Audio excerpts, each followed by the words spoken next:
Всем привет, друзья! Сегодня приготовим кабачки немного необычным способом, но в итоге досмотрите до конца и увидите, какая же это будет вкуснятина.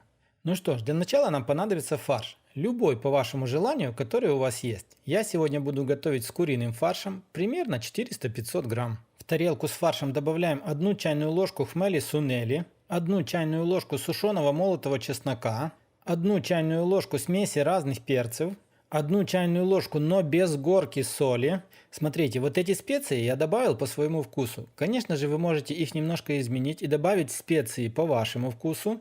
Дальше в фарш нужно будет обязательно добавить одну небольшую морковку, натертую на мелкой терке и обжаренную до готовности. Также заранее нужно будет нарезать на маленькие кубики и обжарить до золотистого цвета одну луковицу средних размеров. Ну а в самом конце нужно будет добавить чуть меньше, нежели полный 200-граммовый стакан риса. Рис нужно будет хорошо промыть, и он должен быть сырым.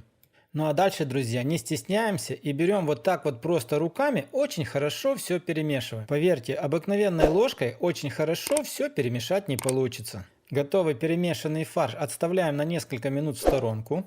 Ну а сами займемся подготовкой кабачков. Нам понадобится 2-3 вот таких вот небольших средних кабачка. И берем терку для шинковки капусты. Видим, я один нож удалил. Это для того, чтобы было легче и аккуратнее нарезать нам кабачки вот такими вот небольшими полосками. Толщина каждой полоски должна быть примерно 2-3 мм. Ну и вот посмотрите, вот такое количество полосок из кабачков у меня получилось. Теперь из всей этой кучки нужно отобрать хорошие красивые полоски, а те, что не кондиция, как я называю, нужно отложить в сторонку. Эти полоски можно будет просто обжарить на сковородке. Далее, друзья, берем по 1-2 полоски и укладываем таким образом, чтобы толстая сторона была дальше от вас. Затем берем фарш, который мы готовили в начале ролика. 1-1,5 столовые ложки укладываем на каждую полоску и стараемся распределить примерно на 2/3 полоски с тоньшей стороны кабачка. Постарайтесь сделать так, чтобы фарш распределился более-менее равномерным слоем. Ну а дальше нам остается каждую полоску свернуть вот таким вот образом в виде рулетика. Ну и посмотрите, у вас должен получиться небольшой, красивый, равномерно нафаршированный вот такой вот рулетик. Если фаршу будет мало, с каждого края можно будет добавить еще понемножку.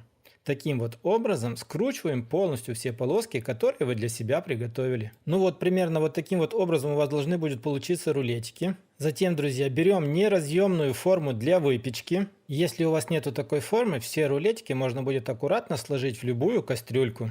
Ну и, конечно же, перекладываем все рулетики аккуратно в форму друг к другу, так, чтобы заполнилась полностью вся форма. Смотрите, если у вас останется фарш, как у меня, во вторую форму я просто сделал шарики из фарша. И вот так вот между рулетиками их уложил. Дальше, друзья, нам нужно сделать очень вкусную заливку для наших рулетиков из кабачков. В глубокую тарелку отправляем 3-4 столовые ложки томатной пасты, либо же кетчупа. 3 столовые ложки сметаны. У меня сегодня покупная 20% жирности. Сюда же добавляем 3 столовые ложки соевого соуса. Черный молотый перец добавляем по вкусу. И еще добавляем любые приправы. Я добавляю чайную ложку итальянских трав.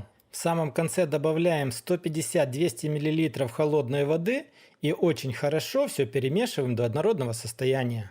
Дальше, друзья, берем и заливаем полностью все кабачки вот этим соусом, который мы приготовили. Кабачки нужно залить таким образом, чтобы они были полностью покрыты вот этой жидкостью. Если первого замеса вам будет мало, нужно будет приготовить еще одну порцию. Ну или хотя бы половину. Затем вот эти вот формочки отправляем в разогретую духовку до 200 градусов ровно на 1 час. Но за временем приготовления следите по своей духовке. Самое главное смотреть, чтобы не испарился полностью весь соус, которым вы залили кабачки. Ну а в итоге, друзья, через час получается вот такая вот необычная красота. Подавать такие кабачки лучше всего, когда они еще теплые. Укладываем на тарелку 2-3 вот таких вот рулетика. Наверх на рулетике поливаем еще немножко соусом, который остался в форме. Я вас уверяю, что ваши родные будут просить вас приготовить такие рулетики еще и еще.